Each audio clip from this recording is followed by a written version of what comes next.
Shalom semuanya dari Sweet Spot Apostle Indri with our daily feed.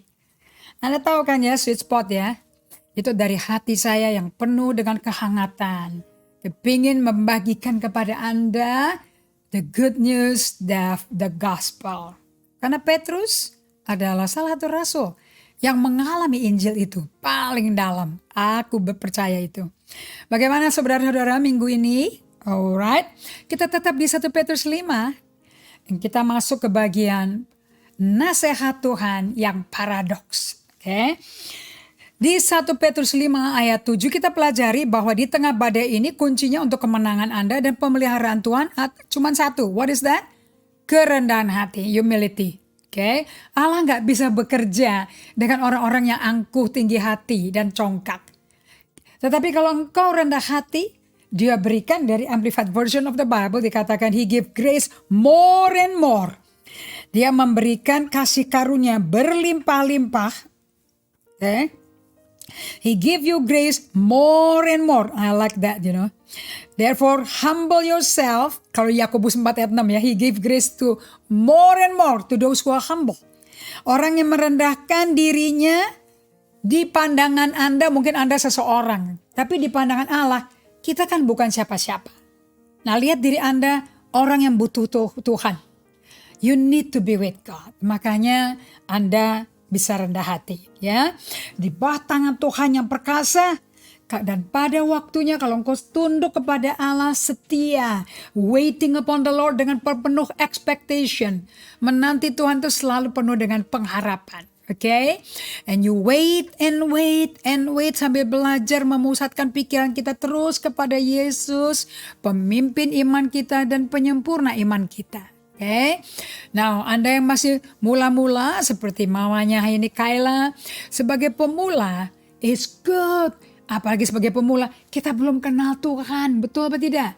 Kita masih baru, baiknya duduk di kaki Tuhan dengan cara duduk dengan Alkitab ini and bicara dengan Tuhan seperti ini. Tuhan, ngomong dong kepadaku melalui firman yang sedang dibagikan. Artinya apa sih? Supaya aku mendapat pengertian, pewahyuan yang jelas. Sehingga aku mudah melakukan dan menghidupinya. Karena Yesus berkata Yohanes 8 ayat 32. Firman yang kita mengerti.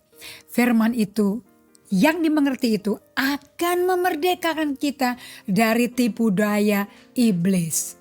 Bapak ibu sekalian jangan lupa. Kita bisa bersembunyi di bawah naungan Tuhan. Dan harus gak ada tempat paling aman dari itu. Di tengah badai. Badai fisik. Gelombang ombak yang tinggi dari air Danau Galilea. Ingat di Markus 4 ayat 35-40 itu gelombang fisik loh tuh. And Yesus bisa tidur yang dalam di buritan kapal itu. Sementara di depan dia ada 12 murid, orang-orang pria-pria Yahudi yang perkasa, yang keras-keras kerjanya, yang sifat personalnya merah-merah semua. Rame sendiri, buang-buang air pakai ember dari perahu itu. Yesus tetap tidur dengan nyenyak. Now how can you explain that? Nah, itu orang yang betul-betul emosinya sehat dan dewasa. Nah, kita belajar hidup di bumi ini is to make our emotion healthy. Supaya kita ngalami semua ini kenapa? Supaya emosi kita sehat. Sehingga rohani kita bisa dewasa. Alright? So di ayat 6, 1 Petrus 5 ayat 6, rendahkanlah dirimu. Artinya postur kita sebagai orang yang sadar kita tuh gak ngerti apa-apa, gak punya kekuatan apa-apa, namun kita akui Tuhan sumber segala-galanya. Dia maha kuasa, omnipoten, dia maha tahu, omniscient, dia maha hadir, dia omnipresent. Oleh sebab itu, kita yang tidak maha hadir, tidak maha tahu, tidak maha kuasa, kita datang kepada yang maha kuasa, right? Nah, postur seperti itu, yang dari kesadaran diri seperti itu, akan membuat kita dilihat Tuhan. Di waktunya Tuhan kita akan dipromosi. Nah, kemudian dia berkata seperti ini. While kita lagi rendahkan diri, kita di bawah tangan Tuhan yang kuat. Sambil duduk di kaki Tuhan, menantikan Tuhan, Tuhan sekarang bilang, sekarang kekhawatiranmu kasih ke aku. Let go. Memang ada masa lampaumu yang traumatis. Memang ada masa kini yang mengerikan. Mungkin tahun 2020 Anda mengalami kehancuran ekonomi, kehancuran hubungan suami istri. Gak apa-apa. Dan Anda sekarang 2021, Anda berkata, untung gak cerai loh. Untung kita sampai gak bangkrut loh. Terus Anda jadi super hati-hati, jadi super super ketakutan gitu loh. Jadi bawaannya jadi marah-marah. Nah, ini kan akan membawa dampak menekan kejiwaan anak-anak. Nah, beda loh, anak-anak yang dibesarkan di tengah badai dengan orang tua yang mendengar, yang memberikan telinga, versus yang teriak-teriak juga karena panik, karena parno. Nah, supaya tidak ada keparnoan, Tuhan Allah berkata melalui Rasul Petrus, oleh Roh Kudus dinyatakan, serahkan kekhawatiranmu padaku. Karena karakterku, I love you so much. Aku mencintai engkau terlalu besar. You are mine. Kau anakku. Aku mau piara engkau. So, jangan bikin Tuhan sampai miskin kelimpahan kasihnya. Miskin kelimpahan kasih karunia-Nya. Dimana dia sampai gak bisa melihara kita loh. Nah, kalau sampai Anda merasa kayak ditinggal, ditolak sama Tuhan, that means Anda merampok Tuhan dari kasih setia yang dia mau berikan pada Anda loh. Mazmur 136 saya renungkan pagi tadi. You know what? 26 ayat.